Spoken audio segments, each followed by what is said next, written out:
అది నీతో ఉంటే జరగదు. అందుకే ఒక డబ్బున్న అమ్మాయితో రిలేషన్లోకి వెళ్ళాను. ఇప్పుడు ఆ పని జరిగింది. ఇంకా మన వచ్చే పేపర్లే కానీ మాటలు అని చెప్పడానికి ఈ వాయిస్ మెసేజ్. అక్క, నిన్ను బాధపడద్దని చెప్పను, కానీ ఎందుకు బాధపడుతున్నావని ఒకసారి ఆలోచించు. చందు, అసలు తను అలా చేస్తాడని నేను అనుకోలేదురా. అతన్ని చాలా నమ్మాను, చాలా ప్రేమించాను. కానీ నాకు తెలుసక్క, అసలు నువ్వెందుకు బాధపడుతున్నావు అక్క? నిన్ను వదులుకున్నందుకు వాడు బాధపడాలి. తన కోసం నేను ఎన్నో సాక్రిఫైజెస్ చేశాను. అన్నయ్య మాట కాదన్నాను, అన్నయ్యను వదిలెళ్ళిపోయాను. నన్ను చాలా సంతోషంగా చూసుకుంటాడని కలలు కన్నాను. కానీ నన్ను అన్నయ్య అంతకంటే ఎక్కువ సంతోషంగా చూసుకున్నాడనే విషయాన్ని మర్చిపోయాను. నా స్వార్థం చూసుకున్నాను. జీవితంలో వెళ్తుంటేనే అవసరం ఉంటుంది చందు. అవసరాన్ని మించిన తోడు కోసం వెతుక్కుంటూ వెళ్ళాను.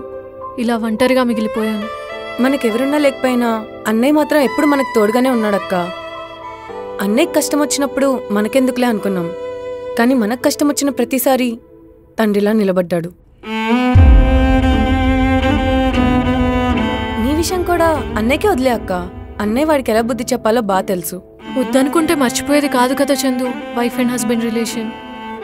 తను నన్ను కాదనుకున్నాడు, కానీ తన జ్ఞాపకాల్ని మాత్రం నేను వదులుకోలేకపోతున్నాను.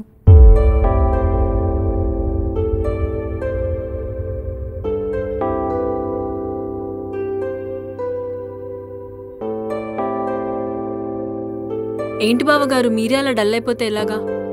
నాకు సమస్య వస్తే కష్టం, నా అనుకున్న వాళ్ళకి వస్తేనే బాధ. మీరే అలా అంటే వైష్ణవికి ఎవరు ధైర్యం చెప్తారు? లైఫ్లో కష్టం అంటే ఏంటో దగ్గరగా చూశాను. నా చెల్లెలు పడుతున్న బాధ, సంవత్సరం క్రితం నేను పడిన బాధ ఒకటే. నిజానికి ఇలాంటి విషయాల్లో మనం బాధపడాల్సిన అవసరం లేదు. మరి రియాలిటీ తెలుసుకుని మర్చిపోవాలి. అలాంటి టాక్సిక్ పర్సన్స్కి మళ్ళీ మన లైఫ్లో చోటు ఇవ్వకూడదు. నువ్వు చెప్పినంత ఈజీ కాదు బావా. అమ్మాయిలంత తేలిగ్గా మర్చిపోలేరు. అంటే మీరు తీసుకున్నంత ఈజీగా అమ్మాయిలు లైట్ తీసుకోలేరు. ప్రతి మగాడి విజయం వెనక ఒక ఆడది ఉంటుందని మగాడు గర్వంగా చెప్పుకుంటాడు. అది ఆడదంటే. పెద్దవడం అంటే ఏజ్ పెరగడం కాదు సోని, మైండ్ మెచ్యూరిటీ కూడా పెరగాలి. ఈ రోజుల్లో చాలామందికి అది లేదు. సాధారణ విషయాన్ని కూడా చాలా సీరియస్గా తీసుకుంటారు. సీరియస్ విషయానికి సూసైడ్ చేసుకుంటారు. అయినా నా చెల్లెలు నేను చెప్తే అర్థం చేసుకుంటారు. పక్కన నిలబడితే ధైర్యంగా ఉంటారు. ఆ విషయంలో నాకు భయం లేదు సోని. అర్థమైంది బావా. వైష్ణవిని ఆఫీస్కి తీసుకొని రండి. అందరిలో ఉంటే నెమ్మదిగా రికవర్ అవుతుంది.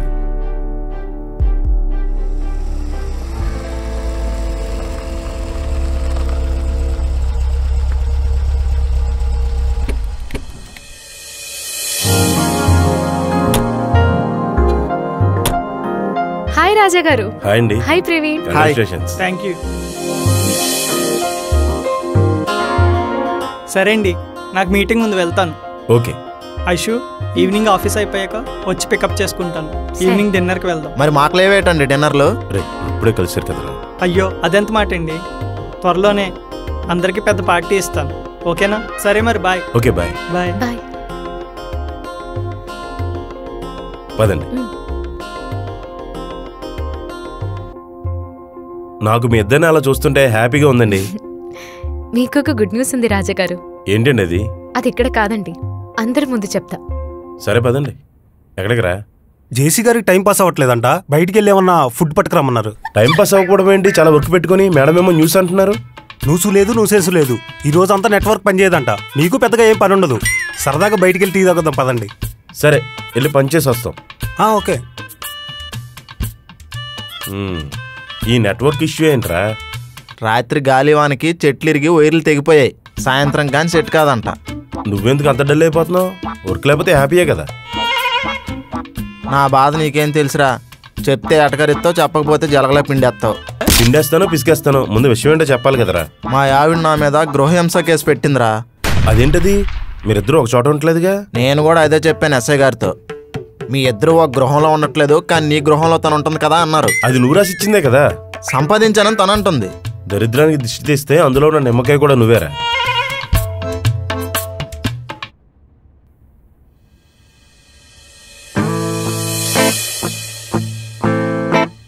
ఇప్పుడేంట్రా మరి నీ సంగతి? గృహహింస కేసు నుంచి బయటపడాలంటే పరువు నష్టం కింద డబ్బులు కట్టాలంట. ఆ రెండు వేరే వేరే కేసులు కదా.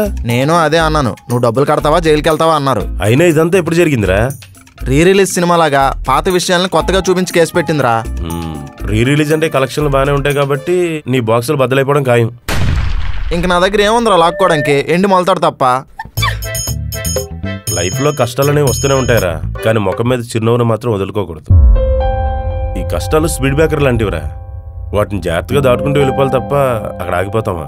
నిజమేరా రాజా, కానీ నా పిల్లం స్పీడ్ బ్రేకర్ కాదు, టోల్ గేట్. ఆగడమే కాకుండా డబ్బులు కట్టి వెళ్ళాలంట. ఏంటి నవ్వులు? నెట్వర్క్ పనిచేయలేదన్నారండి. కాలేవి కూర్చొని ఏం చేస్తాం, ఏదో సరదాగా ముచ్చట పెట్టుకున్నాం. మీరు కూడా రండి కూర్చోండి. ఇది ఆఫీస్ అండి. ఎలా కాదని నువ్వేమని అన్నావా? ప్రాజెక్ట్ డెడ్ లైన్ దగ్గరకు వస్తుందండి. కాసేపు ఆగమని చెప్పండి. ఆగమనాలా? అవునండి, కాసేపు ఆగమని చెప్పండి. మీరేం మాట్లాడతారు మీకేం అర్థమవుతుందా? తేట తేట తెలుగులా తెల్లవారి వెలుగులా కలకల కిలకిల. ఆపండి. మధ్య ఆర్కెస్ట్రా ఏంటి? తెలుగులో మాట్లాడుతున్నామని చెప్పడానికి చక్కటి తెలుగు పాటతో చెప్పాం. Thanks for the chorus mister Praveen. ధన్యవాదాలు. Raja, come to my cabin with your team. ఏంటన్నయ్య చేసి అంత కోపంగా వెళ్ళిపోయాడు? అది కోపం కాదమ్మా, చిరాకు. చూస్తుంటే అది ఇరిటేషన్లో లేదన్నయ్య, ఫ్రస్ట్రేషన్లో అనిపిస్తుంది. అతను ఏ స్టేషన్లో ఉన్నా మనతో అటెన్షన్తోనే మాట్లాడతాడు. ఎందుకంటావన్నయ్య? మనం లేకపోతే ప్రాజెక్ట్ ఆగిపోద్ది కాబట్టి. ఒరే రాజా పదరా, మళ్ళీ లేట్ అయితే ఉడుక్కొని చేస్తాడు.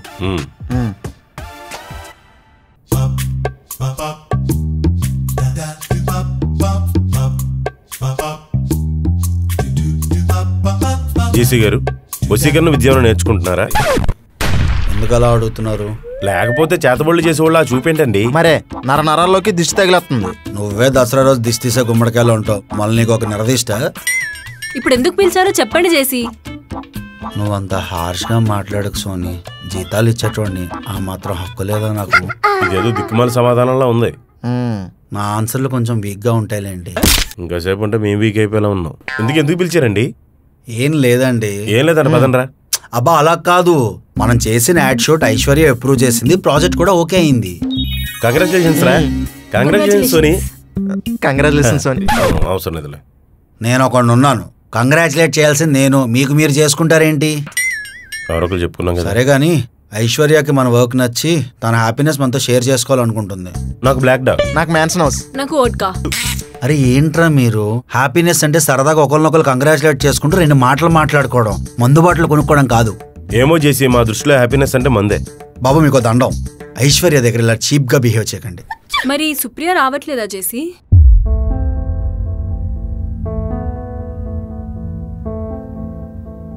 అలా మట్టిదిమ్మలా ఉండిపోయారేంటండి? ఏదో సమాధానం చెప్పి తగలాడండి. సుప్రియ ఆఫీస్కి లీవ్ పెట్టింది, కాల్స్ అండ్ మెయిల్స్కి రెస్పాండ్ అవ్వట్లేదు. తను ఎందుకో స్ట్రాంగ్గా డిస్టర్బ్ అయినట్టుంది.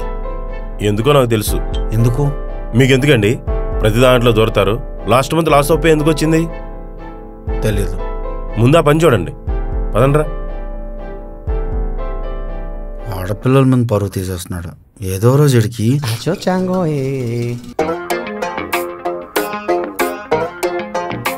ఏమైందన్నయ్య? ప్రాజెక్ట్ ఓకే అయింది, మీ అన్నయ్య ఇచ్చిన కాన్సెప్ట్ కూడా ఓకే అయింది. ఇప్పుడు మనం సెలబ్రేట్ చేసుకునే టైం. మరి మా ఆయన? అక్షయ్ గురించి నువ్వో ఆలోచించకమ్మా. అదేంటన్నయ్య అలా అంటావు? ఆయన మా ఆయన. ఆలోచించొద్దంటే మనిషి గురించి అని కాదు, తన వర్క్ గురించి నువ్వేం టెన్షన్ పెట్టుకోవద్దని. తన మార్కెటింగ్ కూడా ఈ ప్రాజెక్ట్కి ఎంతో హెల్ప్ అయిందంట, ప్రమోషన్ కూడా ఇస్తా అన్నారు. చూసావా అన్నయ్య, మా ఆయన ఎంత టాలెంటెడో. అవును, జేసీ దగ్గర 1,00,000 రూపాయలు అప్పు చేశాడంట. నైట్ ముందస్తూ దుఃఖం ఆపుకోలేక నా దగ్గర చెప్పుకున్నాడు. ట్విస్ట్ ఏంటంటే అది కూడా ఆఫీసులో జాయిన్ 2వ రోజే. ఇప్పుడు వచ్చి 1 రూపాయి కూడా కట్టలేదంట. మంచి talented person. Congratulations guys. Thanks Aishwarya గారు. హెడ్ ఆఫీస్లో మీ కాన్సెప్ట్కి బాస్ హ్యాపీ అయ్యారు. ఇన్ఫాక్ట్ అయినా మిమ్మల్ని మీట్ అవుదాం అనుకుంటున్నారు. మరి మమ్మల్ని? బాస్ అంటే అమ్మాయి కాదులేరా. అయితే నువ్వే వెళ్ళు. కరువు సంఘం ప్రెసిడెంట్, పట్టించుకోకండి. నాకైతే మీ అందరితో సెలబ్రేట్ చేసుకోవాలని ఉంది. సెలబ్రేషనే కదండి, చేసుకుందాం. వేరే సుప్రియ? సుప్రియ లీవ్ లో ఉన్నారు. అవునా? సెలబ్రేషన్కి మేము ఉన్నాం కదండి, ఆ పార్టీ అదే వెంటనే ఇచ్చేస్తే. పార్టీ అంటే మందు పార్టీ కాదురా, కేక్ కట్ చేసి లంచ్ చేయడం. కేకా? కానీ సుప్రియ కూడా ఉంటే బాగుండేది. మన పక్కన లేని వాళ్ళ గురించి, లైఫ్ లో మనతో పాటు ఉండాలని లేని వాళ్ళ గురించి పట్టించుకోకూడదండి. సరే, మనం సెలబ్రేట్ చేసుకుందాం.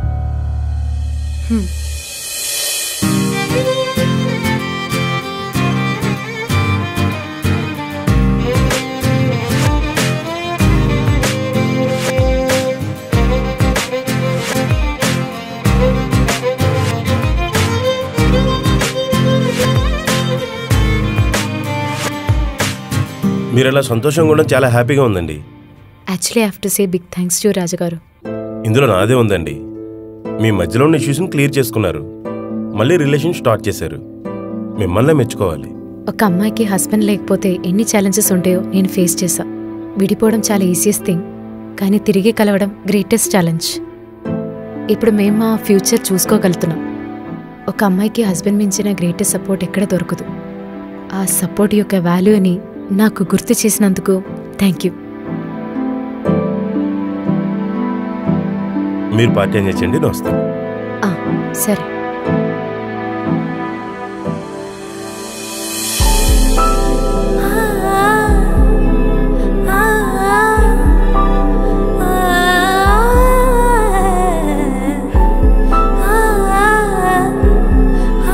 ఏం ఆలోచిస్తున్నావమ్మా? నా లైఫ్ అసలు ఇలా చేంజ్ అవుతుందని నేను ఎక్స్పెక్ట్ చేయలేదన్నయ్య. లైఫ్ ఇలాగే ఉంటుందని ఎవరు ప్రిడిక్ట్ చేయలేరమ్మా. చేసినా అలా ఎగ్జాక్ట్గా జరుగుతుందని చెప్పలేం. అనుకున్నది జరిగిపోవడానికి మనం మనుషులం అమ్మా, దేవుళ్ళం కాదు. అసలు నన్ను వద్దనుకోవడానికి నేనేం తప్పు చేశా అన్నయ్య? నువ్వేం తప్పు చేయలేదు కాబట్టే కదా బాధపడకూడదు అంటున్నాను. నీకు ఆడే లైఫ్ అనుకున్నావు, కానీ ఆడికి చాలా లైఫ్ లైన్లు ఉన్నాయి. ఆడికి జీవితం అంటే డబ్బే, స్వార్థపడడం వాడు. అయినా మనకు మంచి జరిగిందమ్మా. అయినా నిన్నాడు వదిలేయడం ఏంటి? నువ్వే అన్ని లెఫ్ట్ లెగ్తో దాన్ని పోరా అని చెప్పాలి. కోర్టులో కేసేసి వాడి సంగతి ఏంటో చూద్దామన్నయ్య. వాడేంటో తెలిసిన తర్వాత ఇంకా ఆడి సంగతి మనకెందుకమ్మా? వాడినంత ఈజీగా వదిలేయకూడదు అన్నయ్య. కానీ ఆడు నిన్ను ఈజీగా వదిలేశాడు కదమ్మా. అయినా ఒకరు మనల్ని వద్దనుకున్న తర్వాత వాళ్ళ గురించి ఆలోచించడం టైం వేస్ట్ అమ్మా. వాళ్ళ లైఫ్ వాడు చూసుకున్నాడు, మన లైఫ్ మనం చూసుకుందాం. నీకు మంచి సంబంధం చూసి మళ్ళీ పెళ్లి చేస్తాను. ఏమంటున్నావు అన్నయ్య? ఒక మనిషిగా ఇలాంటి ప్రపంచంలో తనంత తాను బతికేయడానికి మనమేమీ ఋషులం కాదమ్మా. ఈ రోజుల్లో ఒకరికొకరు తోడు లేకపోతే ఇలాంటి సొసైటీలో బతకడం చాలా కష్టం. ఇంకా పెళ్లికి ప్రేమకి నా లైఫ్లో ప్లేస్ లేదన్నయ్య. అసలు ఆ రెండూ లేకపోతే లైఫే లేదు కదమ్మా. ఇప్పుడు నేను చెప్పేది నీకు అర్థం కాకపోవచ్చు. కొంచెం టైం తీసుకుని ఆలోచిస్తే నీకే అర్థమవుతుంది. అందరి లైఫ్ గురించి సజెషన్స్ చాలా బాగా ఇస్తున్నారు, కానీ మీ వర్క్ వచ్చేసరికి ఎందుకు ఫాలో అవ్వట్లేదు? దేని గురించి మాట్లాడుతున్నారు? సుప్రియ విషయంలో మీరు చేస్తుందేంటి? సుప్రియ విషయానికి దీనికి సంబంధం ఏంటండి? మరి నా మ్యారిటీ లైఫ్కి మీరిచ్చిన సజెషన్ ఏంటి? తప్పు తెలుసుకున్న వాళ్ళని క్షమించాలని నాకు చెప్పినట్టు సుప్రియ విషయంలో ఎందుకు ఆలోచించట్లేదు? నేను సుప్రియని పర్సనల్గా కలిశాను. జరిగిన విషయం గురించి తను చాలా ఫీల్ అవుతుంది. మీరు కనీసం తనని కన్సిడర్ చేయట్లేదు. సుప్రియ నీ విషయంలో చాలాసార్లు నీతో కలిసి ట్రావెల్ అవ్వడానికి ట్రై చేసిందన్నయ్య. కానీ మేమే మా స్వార్థం కోసం తను నీతో కలవనీయకుండా చేశాం. నీ ఫస్ట్ మ్యారేజ్లో జరిగిన తప్పుల గురించి మాకు తెలీదు అన్నయ్య. ఇన్ఫ్యాక్ట్ తెలుసుకోవాలని కూడా అనుకోవట్లేదు. కానీ సుప్రియతో నీ లైఫ్ బాగుంటుందని గ్యారంటీ ఇవ్వగలం అన్నయ్య.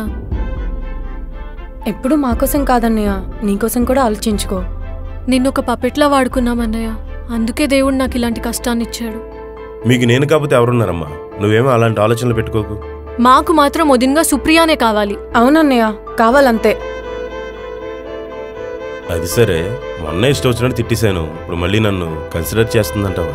తన లైఫ్లో నిన్ను తప్ప ఎవరిని కలవాలని అనుకోవట్లేదు. అంత ఖచ్చితంగా ఎలా చెప్తున్నారు? ఆల్రెడీ నేను తనతో టచ్లో ఉన్నా కాబట్టి. ఓ, అందుకని అంత కాన్ఫిడెంట్గా చెప్తున్నారు. ఇప్పుడు నువ్వు సుప్రియ దగ్గరికి వెళ్తావా లేదా? సుప్రియ ఎందుకో చాలా కమర్షియల్గా ఆలోచిస్తుందని ఒపీనియన్ పడిపోయిందమ్మా. అది అసలు పోవట్లేదు.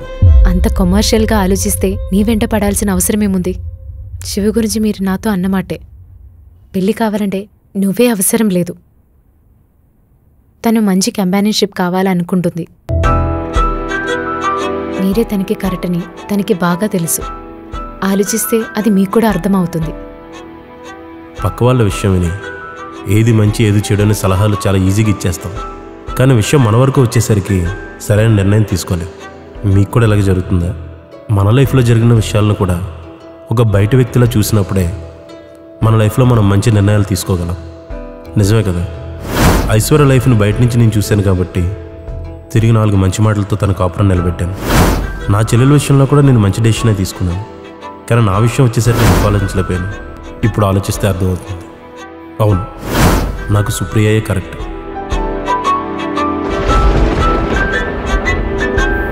సుప్రియ,